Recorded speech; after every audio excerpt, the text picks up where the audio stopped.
Bonjour et bienvenue sur ma chaîne YouTube. Aujourd'hui, nous allons traiter donc du calcul des aires et des périmètres de figures usuelles en mathématiques. Alors ce sont des formules qu'il faut apprendre, qu'il faut connaître, pour pouvoir aborder la notion de volume ensuite. Alors, donc ici vous avez les figures géométriques les plus courantes qu'on peut rencontrer.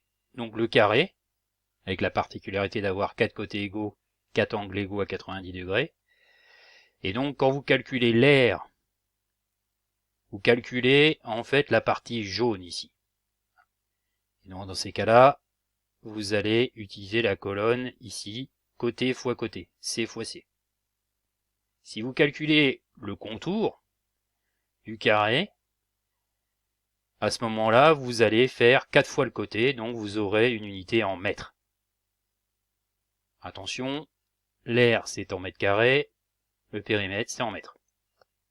Pour le rectangle, qui est aussi évidemment une figure qu'on rencontrait très usuellement dans le bâtiment, puisque les pièces sont souvent de forme rectangulaire, eh bien, pour calculer l'aire, c'est-à-dire la partie jaune ici, à recouvrir par exemple, eh bien, on va appliquer la formule longueur, c'est-à-dire ici, cette partie-là, fois largeur, cette partie-ci.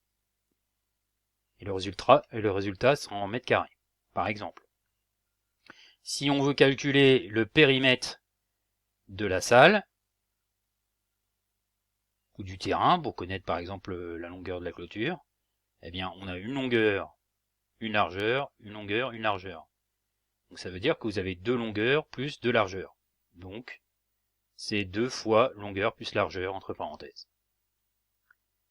Le parallélogramme, là, vous n'avez pas de perpendicularité par rapport au rectangle. Eh bien, pour calculer le périmètre, il faut faire la somme des côtés. Le résultat sera toujours en mètres, évidemment. Et pour calculer l'aire, eh bien, il faudra calculer la base, que vous voyez ici en noir, fois la perpendiculaire, ici, la hauteur.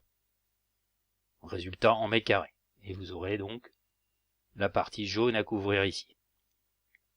En ce qui concerne la forme triangulaire, qu'on retrouve évidemment souvent au niveau de la toiture, eh bien là, il faut effectivement faire la somme des côtés pour avoir le périmètre, c'est-à-dire le contour en mètres.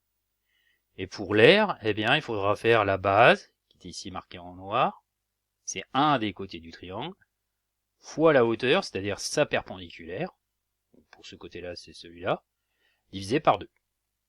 Résultat, en mètres carrés, ou en centimètres carrés, en millimètres carrés, c'est sous multiple. Le cercle. Le périmètre, donc le contour, c'est 2 fois pi fois rayon. Donc ça, c'est important. Pi, c'est 3,14. Et le résultat sera en mètres, en décimètres, centimètres. Le disque, c'est évidemment la partie intérieure du cercle, c'est-à-dire tout ce qui est en jaune. Eh bien, le périmètre, ça change rien, puisque c'est le cercle.